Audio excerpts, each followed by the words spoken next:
നമസ്കാരം സർ. നമസ്കാരം പ്രിയൻ.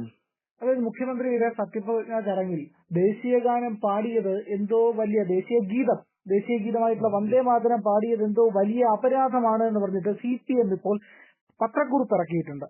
അതിൽ പറയുന്നതെന്ന് പറഞ്ഞു കഴിഞ്ഞാൽ ഇത് മതേതരത്വത്തിന്, അതായത് ബഹുസ്വരതയ്ക്കെതിരാണ് എന്നാണ്.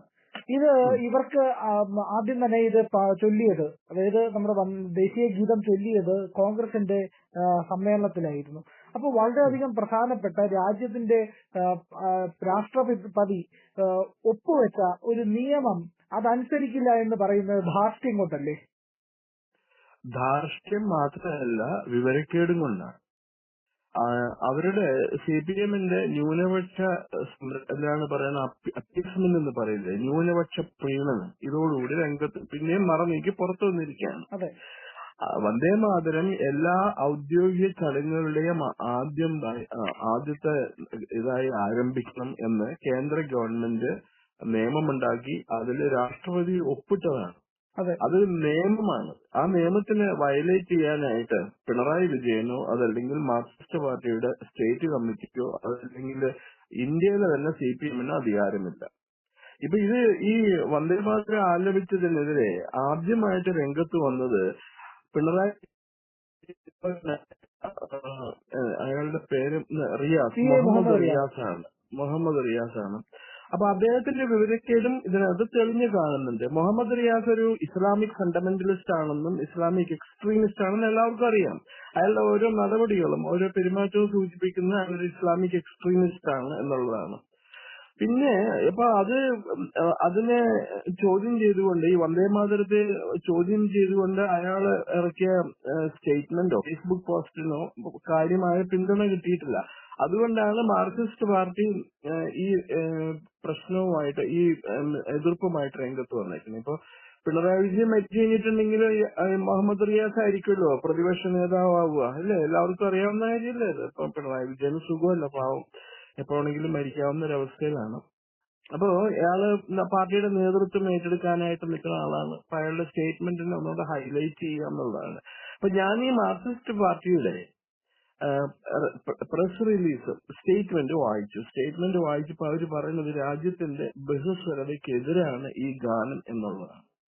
ഒരു പ്രത്യേക മതവിഭാഗത്തിന് പ്രൊമോട്ട് ചെയ്യുന്നതാണ് ഈ ഗാനം. അങ്ങനെ ഒരു പ്രത്യേക വിഭാഗത്തിന് പ്രൊമോട്ട് ചെയ്യണമെന്നല്ല. ഇത് ഇറങ്ങിയ അന്ന് വന്ദേ മാതരം എന്ന് പറയുന്നത് എല്ലാ രാജ്യസ്നേഹികൾക്കും ആവേശം കൊടുത്തിരുന്ന ഒരു ഗാനമാണ്.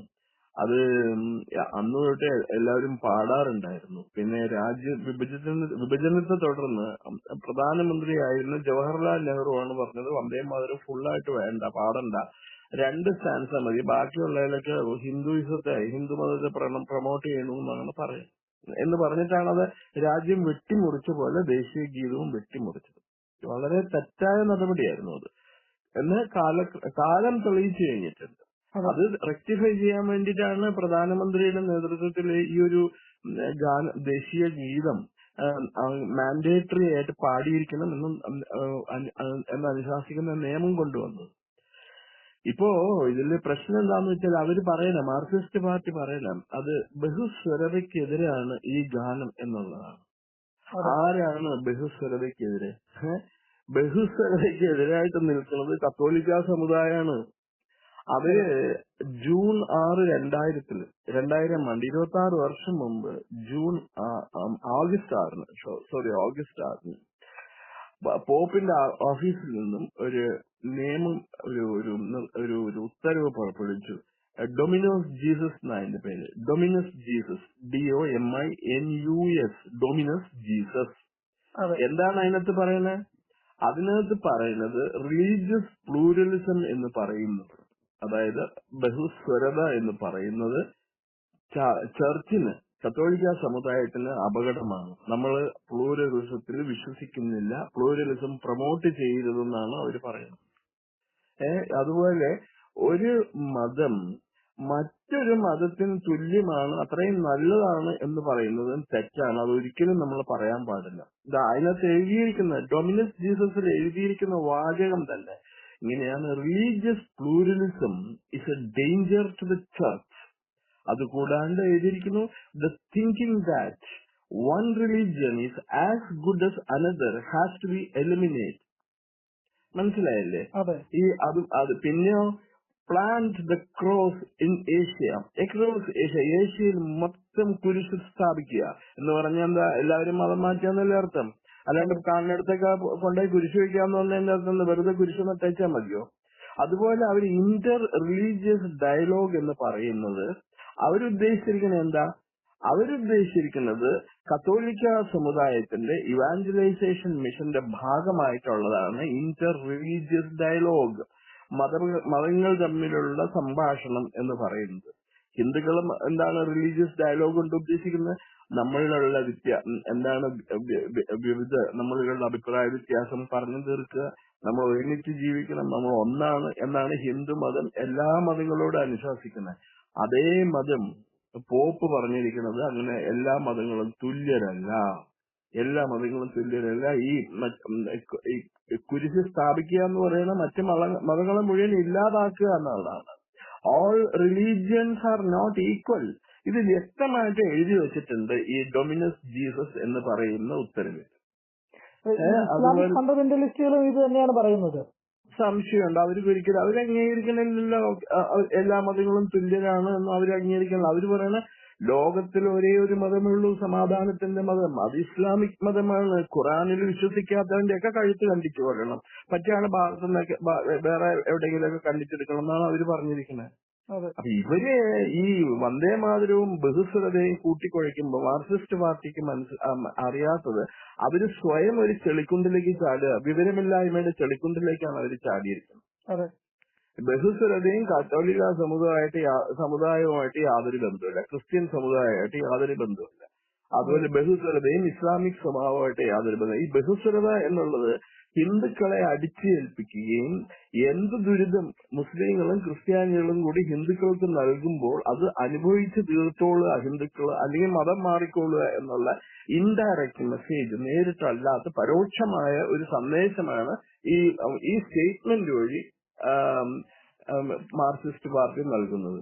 വെറുതെ അല്ല മാർക്സിസ്റ്റ് പാർട്ടി തോറ്റു തുന്നം പാടുന്നത്.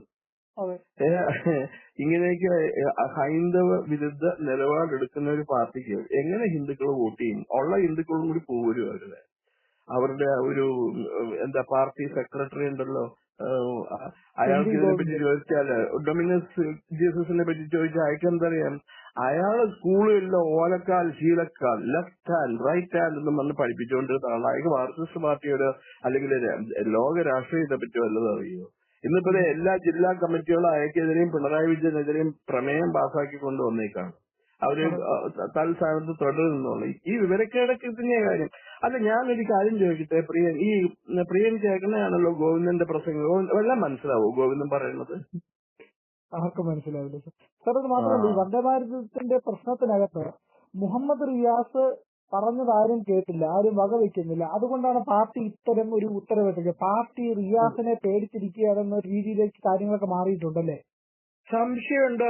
അവൻ അടുത്ത നേതാവും, അവന് ഇസ്ലാമിക് തീവ്രവാദികളുടെ സപ്പോർട്ടുണ്ട്, മതം നേതൃത്വം പിടിച്ചെടുക്കാനായിട്ട് അവര് പിടിച്ചെടുക്കും. അപ്പൊ അത് പച്ച ചെങ്കൊടി എന്നല്ലേ ഇതിനെ പറ്റി പറയണതല്ലേ? പൊങ്ങട്ടങ്ങനെ പൊങ്ങട്ടെ, പച്ച ചെങ്കൊടി പൊങ്ങട്ടെ എന്നല്ലേ പറഞ്ഞുകൊണ്ട് നടക്കണം മുഴുവനും. അപ്പൊ ഇതിനകത്തേക്ക് ഇൻഫിൽട്രേറ്റ് ചെയ്ത് കഴിഞ്ഞാൽ കോൺഗ്രസിനകത്ത് ഇസ്ലാമിക് സമുദായം ഇൻഫിൽട്രേറ്റ് ചെയ്ത് അതിനെ ഇസ്ലാമിക് നാഷണൽ കോൺഗ്രസ് ആക്കിയെടുത്തു. അതേപോലെ മാർക്സിസ്റ്റ് പാർട്ടിയും Islamic communist party of Islam, Marxist എന്നുള്ളിടത്ത് എമ്മിന് ഒരു മുള്ളാന്നോ മൗലവിന്നോ ചേർക്കാം ഇഷ്ടം പോലെ. ഇതൊക്കെ പറയുമ്പോ സത്യം പറഞ്ഞു കഴിഞ്ഞിട്ടുണ്ടെങ്കിൽ ഇവരൊക്കെ പറയും നമ്മൾ വർഗീയവാദിയാണ്, വർഗീയ വിഷം തുപ്പണു എന്നാണ് പറയുന്നത്. ഇതിനൊന്നും മറുപടി പറയില്ല, ചുമ്മാ അവിടെ ഇരുന്നുകൊണ്ട് പറയാ നമ്മൾ വർഗീയ വിഷം തുപ്പണു, വർഗീയ വിഷം തുപ്പണു. ഇതിനൊന്നും മറുപടി പറയില്ല അവർ. ഇതിനൊന്നും മറുപടിയില്ല, അവർക്ക് പറയാൻ മറുപടിയില്ല. ഉത്തരം മുട്ടുമ്പോ കൊഞ്ഞണം കുത്തും. അത് മാർക്സിസ്റ്റുകാരുടെയും മുസ്ലിങ്ങളുടെയും ഈ മെത്രാന്മാരുടെയും പ്രധാന സ്വഭാവമാണ്. ഇത് തുറന്നു കാണിക്കണം, ജനങ്ങൾ അറിയണം ഇത്. നമ്മൾക്കിപ്പോ ക്രിസ്ത്യാനികളോടോ മുസ്ലിങ്ങളോടോ ഒന്നും വ്യക്തിപരമായിട്ട് ഒരു വിരോധമില്ല, ഒരു വൈരാഗ്യമില്ല. പക്ഷേ അവര് പറഞ്ഞുകൊണ്ട് നടക്കുന്ന ഐഡിയോളജി ഉണ്ടല്ലോ, അവരുടെ രഹസ്യ അജണ്ട, അത് തുറന്നു കാണിക്കുമ്പോഴാണ് ഇവർക്ക് ഭയമാവുന്നത്. അയ്യോ ഞങ്ങളെ പിടിക്കപ്പെട്ടുവല്ലോ. അതെ അതെ ഇപ്പൊ കഴിഞ്ഞ ദിവസം ഒരു വാർത്ത കണ്ടു, ഒരു കള്ളൻ ഒരു വീട്ടിൽ കയറി ആഭരണങ്ങൾ മോഷ്ടിച്ചു. അപ്പോ ഈ ക്ലോസ്ഡ് സർക്യൂട്ട് TV ക്യാമറയിൽ അയാളുടെ രൂപമൊക്കെ പതിഞ്ഞ ആളെ വ്യക്തമായിട്ട് മനസ്സിലായി. അതേപോലത്തെ കള്ളന്മാരാണ് ഈ മൗലവിമാരും മറ്റേ മത്രന്മാരും. അവര് പറയുന്നത് മുഴുവനും വർഗീയതയും, മറ്റുള്ളവർ പറയുന്ന അതിന് മറുപടി പറഞ്ഞാൽ അവര് വർഗീയ വിഷം തുപ്പുന്നാവും. ഇപ്പൊ കണ്ടില്ലേ, ഒരു ലത്തീൻ കത്തോലിക്കന്റെ ഒരു അച്ഛൻ, പെട്ടത്തലയിൽ ഒരു അച്ഛൻ കഴിഞ്ഞ ദിവസം പറയുണ്ടായിരുന്നു, മന്ത്രിസഭയില് ലത്തീൻ കത്തോലിക്ക സമുദായത്തിന് പ്രാതിനിധ്യമില്ല എന്ന്. അയാൾ ആരാ അത് പറയാനായിട്ട്? അടി കൊടുക്കേണ്ട കേസല്ലേ ആർക്കും പറ്റും? അടി കൊടുക്കണ്ട, അയാളെ പിടിച്ച് ജയിലിലെങ്കിലും ഇടണ്ടേ ഇത് ഇങ്ങനെ വർഗീയത വയ്ക്കുന്നതിന്? അതെ. അപ്പൊ ഇതാണ് ഈ വന്ദേ മാതരം എന്ന് പറയുന്ന ഒരു വികാരമാണ് ജനങ്ങളുടെ. ഈ ജനഗണമന വരുന്നതിനും എത്രയോ മുമ്പ് ആണ് വന്ദേ മാതരം വന്നത്. എന്നിട്ടല്ലേ ഈ ജനഗണമന ശരിക്കും ദേശീയ ഗാനമാവേണ്ടിയിരുന്നത് വന്ദേ മാതരമാണ്. അത് വെട്ടിക്കുറച്ച് ഇല്ലാതാക്കിയിട്ട് സ്റ്റാൻസ് പാടിക്കഴിഞ്ഞിട്ടുണ്ടെങ്കിൽ ഹിന്ദികൾക്ക് തൃപ്തിയാവും എന്ന് വിചാരിച്ചിട്ടുണ്ടാകും ജവഹർലാൽ നെഹ്റുവിന്. നെഹ്റുവിന്റെ ഈ സയന്റിഫിക് ടെമ്പർ എന്നൊക്കെ പറയുന്ന വാക്കുകളുണ്ട്, അതെല്ലാം ഹൈന്ദവ വിരുദ്ധമാണ് നെഹ്റുവിനെ സംബന്ധിച്ചിടത്തോളം. അതാണ് അയാൾ ഉദ്ദേശിച്ചത്, ആ കുടുംബം ഉദ്ദേശിച്ചത് അതാണ്. നെഹ്റുവിനെ കുറ്റം പറയാനും പറ്റില്ല, അദ്ദേഹം നല്ല ഒന്നാന്തരം മുസൽമാനായിരുന്നല്ലോ. അതെ അതെ തീർച്ചയായും. ഗിയാസുദ്ദീൻ ഖാൻ എന്ന് പറഞ്ഞ ഒരു മുസ്ലിം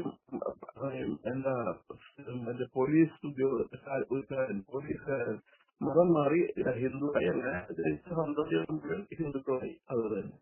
അതെ സർ, അതെ തീർച്ചയായും സർ. ഇതാണപ്പോൾ എന്തായാലും നീക്കം നടത്തുന്നത്, CPM-ന്റെ നീക്കം, അതായത് റിയാസിന്റെ നീക്കം ഇത് തന്നെയാണ് ഇതിലൂടെ വ്യക്തമാകുന്നുണ്ട്.